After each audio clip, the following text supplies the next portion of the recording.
여러분 안녕하십니까? 가습기 살균제 참사 기억하실 겁니다. 어린아이들을 포함해 1,000명 이상이 숨지고 여전히 수십만 명이 고통을 받고 있는 우리 사회의 아픈 상처인데요. 당시에 해당 가습기 살균제가 군대에서도 사용됐고 실제 피해자가 확인됐다는 사실을 어제 저희 단독 보도로 전해드렸습니다. 오늘 특별조사위원회가 조사 결과를 발표했는데요. 안타깝게도 모두 사실이었습니다. 문제 가습기 살균제 800여 개가 군부대에서 사용됐다고 하는데요. 먼저 홍익표 기자의 보도부터 보겠습니다. 가습기 살균제 피해를 조사 중인 사회적 참사 특별조사위원회는 지난 2010년 군복무를 했던 30살 이모 씨의 사례를 공개했습니다. 이 씨는 2010년 1월부터 3월까지 국군 양주병원에 입원했는데 퇴원하고 몇 달 뒤 폐가 딱딱하게 굳어지는 폐섬유화 진단을 받았습니다.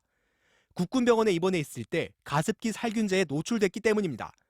군복무를 마친 이 씨는 지난 2016년 정부의 가습기 살균제 건강 피해 신고를 했고 폐 손상 4단계 판정을 받았습니다. 특조위는 이 씨가 입원해 있던 국군병원을 포함해 12개 군 기관에서 800개 이상의 가습기 살균제를 구매한 사실을 확인했다고 밝혔습니다. 구매 기간은 2000년부터 2011년 사이. 공군 기본군사훈련단에서 애경산업의 가습기 매트를 390개, 국군 양주병원은 같은 제품 100개를 구입했습니다. 장병들이 머무는 생활관에서도 가습기 살균제가 사용됐다는 구체적인 증언도 나왔습니다.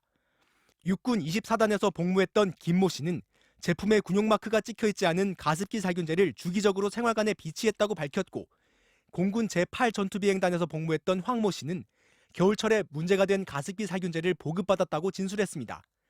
부대마다 자체 경비로 가습기 살균제를 구입한 경우가 많아 실제 사용량은 특조위가 파악한 것보다 훨씬 클 것으로 보입니다.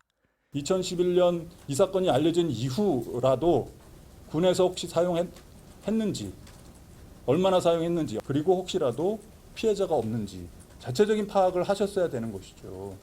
오는 27일과 28일 가습기 살균제 참사 진상규명 청문회가 예정된 가운데 특조위는 군 당국이 피해자 조사를 진행하지 않은 이유 등에 대해 집중 추궁할 방침입니다.